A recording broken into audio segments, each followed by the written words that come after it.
Hi, welcome back to this channel. आज हम बात करने वाले हैं कि प्रेगनेंसी में आम खाने के क्या फ़ायदे होते हैं, कि प्रेगनेंसी में आम क्यों खाना चाहिए। क्योंकि अक्सर आपने अपने ही घर में अपने बड़ों से सुना होगा, या हो सकता है किसी आस पड़ोस में ये सुना हो कि प्रेगनेंसी में आम नहीं खाना चाहिए, आम का अचार नहीं खाना चाहिए। मतलब आम जो है अवॉइड करना चाहिए प्रेगनेंसी में। और वीडियो में आगे बढ़ने से पहले अगर अभी तक आपने इस चैनल को सब्सक्राइब नहीं किया है तो इस चैनल को सब्सक्राइब कर लीजिए, क्योंकि इस चैनल पर आपको प्रेगनेंसी से रिलेटेड जो भी कॉमन प्रॉब्लम्स जो हम फेस करते हैं वो, और साथ में मेरे एक्सपीरियंस सिजेरियन डिलीवरी को लेकर के। अगर आप मेरा चैनल पहले से देख रहे हैं तो आपको पता होगा कि मेरे 2 सिजेरियन हुए हैं। तो जो भी मैंने एक्सपीरियंस किया है, जो भी मेरे साथ जो मैंने प्रॉब्लम फेस की है सिजेरियन डिलीवरी के पहले बाद में, तो ये सब मैंने एक्सपीरियंस मैं अपने चैनल पर ऑलरेडी मैं शेयर कर भी चुकी हूँ और आगे करती भी रहूँगी। आपको प्रेगनेंसी से रिलेटेड, सिजेरियन डिलीवरी से रिलेटेड और बच्चों से रिलेटेड आपको सभी जो भी आपकी प्रॉब्लम्स हैं उसके सोल्यूशन आपको इस चैनल पर मिल जाएंगे। तो सब्सक्राइब करना मत भूलिएगा। तो सबसे पहले हम बात करेंगे कि प्रेगनेंसी में आम खाने के क्या फ़ायदे होते हैं, और उसके बाद हम बात करेंगे कि जो मना किया जाता है कि प्रेगनेंसी में आम नहीं खाना चाहिए, उसका क्या रीज़न है और उसके साथ उसका सोल्यूशन क्या हो सकता है। तो स्टार्ट करते हैं वीडियो। तो सबसे पहले आम खाने के फ़ायदे क्या हैं। तो जैसे कहा जाता है ना कि फलों का राजा कौन है, आम।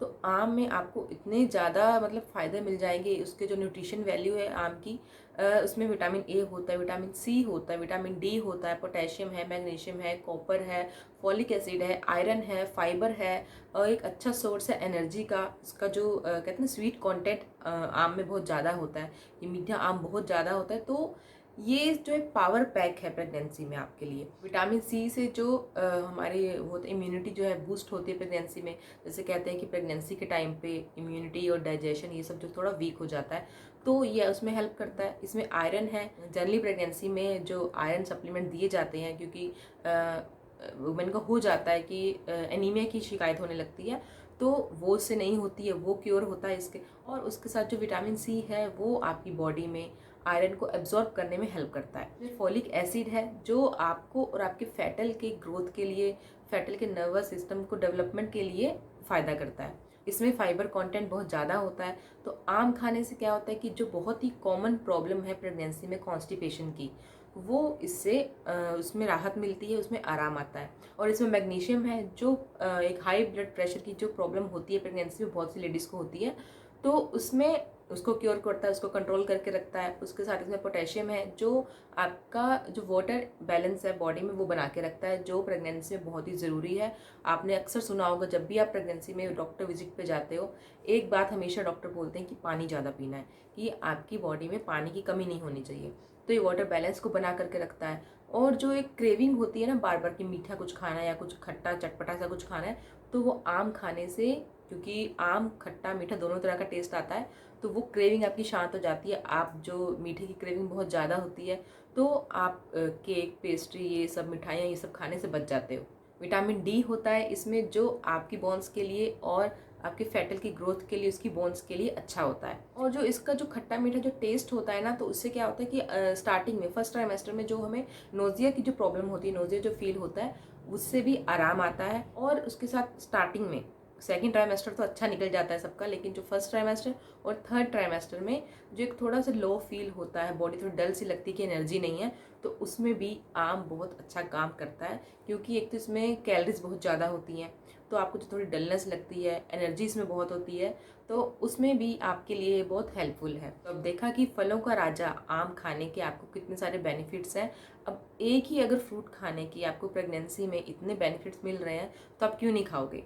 और वैसे भी जैसे प्रेगनेंसी में कुछ चीज़ें जो होती हैं जो मना की जाती नहीं खानी है, वो आपको डॉक्टर ही, जैसे आपकी प्रेगनेंसी कंफर्म होती है, आप फर्स्ट डॉक्टर विजिट पे जब जाते हो, वो तभी आपको क्लियर कर देते हैं कि आपको क्या क्या अवॉइड करना है, क्या क्या नहीं खाना है। और उस लिस्ट में आम कहीं नहीं होता है। तो जब तक डॉक्टर खुद नहीं बोल रहे हैं कि आपको आम नहीं खाना है, तब तक आप आम खा सकते हो सकता है कुछ को मना किया जाता है कि आम नहीं खाना है, उसके रीज़न हो सकते हैं कि जैसे आपको डायबिटीज़ है, या आपको प्रेगनेंसी में डायबिटीज़ डिटेक्ट हो गई है तब नहीं खाना है। अगर आप ओवरवेट हैं तब नहीं खाना है, क्योंकि इसका जो स्वीट कंटेंट है और जो कैलोरीज है इसमें बहुत ज़्यादा होती हैं। बस इसीलिए मना किया जाता है। तब भी ऐसा नहीं है कि अगर आप ओवरवेट हैं तो आप बिल्कुल आम नहीं खा सकते हो, थोड़ा बहुत आप खा सकते हो। बस आपको ये करना है कि आपको एक दिन में एक आम से ज़्यादा नहीं खाना है। इसका रीज़न हम आगे क्लियर करेंगे। अब बात करते हैं कि आम क्यों मना किया जाता है। जैसे आम का होता है ना कि इसमें थोड़ा गर्म होता है, कहा जाता है इसमें हीट कंटेंट थोड़ा ज़्यादा होता है, तो इसलिए कुछ घरों में मना किया जाता है कि प्रेगनेंसी में गर्म चीज़ें नहीं खानी चाहिए। वैसे गर्म चीज़ें तो हम कुछ और भी खाते हैं, जैसे लहसुन है, अदरक है, खाने में ये सब खाते हैं। जो मसाले यूज़ किए जाते हैं वो भी गर्म होते हैं, लेकिन वो भी हम डेली खाने में यूज़ करते ही हैं लिमिटेड क्वांटिटी में। तो आम भी उसी तरह ऐसा नहीं कि हीट कंटेंट ज़्यादा है तो बहुत नुकसान करेगा आपको। आप एक दिन में एक आम आराम से खा सकते हो, प्रेगनेंसी में कोई प्रॉब्लम नहीं होती है। हाँ, हीट कंटेंट के लिए आप ये काम एक कर सकते हो कि आपने अपने घरों में सुना होगा कि हमने तो बहुत सुना है, बचपन में देखा भी है कि घर पे कि मम्मी नानी दादी लोग ऐसा करते थे कि आम खाने से पहले, मतलब कुछ देर पहले उसको ठंडे पानी में भिगो के रख देते थे कि उसकी जो गर्मी है वो निकल जाएगी।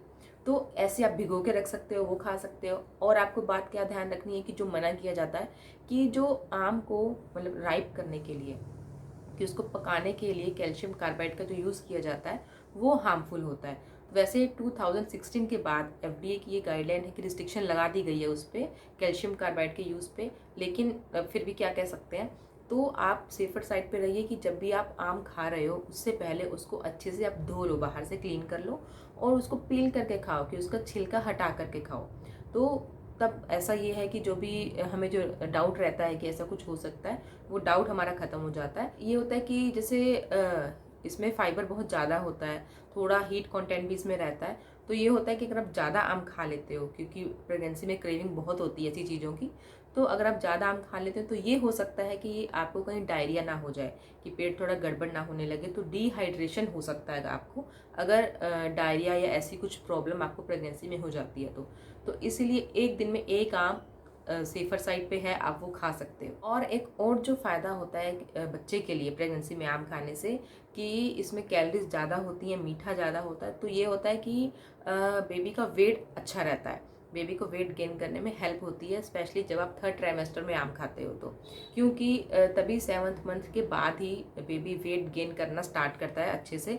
तो तब अगर आप आम खाते हो तो आपके बच्चे का जो वेट है वो अच्छा रहता है। उसके साथ जो उसका आम में जो विटामिन B6 होता है, पोटेशियम होता है, मैग्नीशियम, ये सब जो चीज़ें होती हैं बच्चे की नर्वस सिस्टम डेवलपमेंट में और उसकी ग्रोथ में बहुत हेल्प करती हैं। ये पावर पैक आपको प्रेगनेंसी में बिल्कुल नहीं छोड़ना है, ज़रूर खाना है।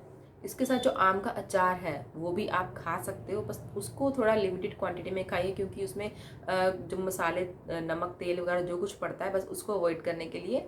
ऐसा नहीं कि बिल्कुल नहीं खाना है, जब भी आपका मन करे आप थोड़ा बहुत ज़रूर खाइए उसको, क्योंकि प्रेगनेंसी में जो भी क्रेविंग्स होती है ना, उनको सेटिस्फाई करना बहुत ज़रूरी है। क्योंकि ये जो एक प्रेगनेंसी का जो टाइम होता है ना, वो बार बार नहीं आता है। तो इसलिए इस टाइम पे जो भी क्रेविंग आपको होती है उसको अच्छे से, जो भी आप खा रहे हो उसको अच्छे से एंजॉय करके खाओ। ये मत सोचो कि अरे मन तो मेरा कर रहा है लेकिन ये खाने से नुकसान होगा, वो खाने से नुकसान होगा। थोड़ी बहुत चीज़ आप सब कुछ खा सकते हो। अगर आपको कुछ डाउट होता है तो आप अपने डॉक्टर से पूछ सकते हो, लेकिन प्रेगनेंसी का जो पीरियड है बहुत अच्छे से एंजॉय करना चाहिए। सो होप ये वीडियो आप सबके लिए हेल्पफुल है।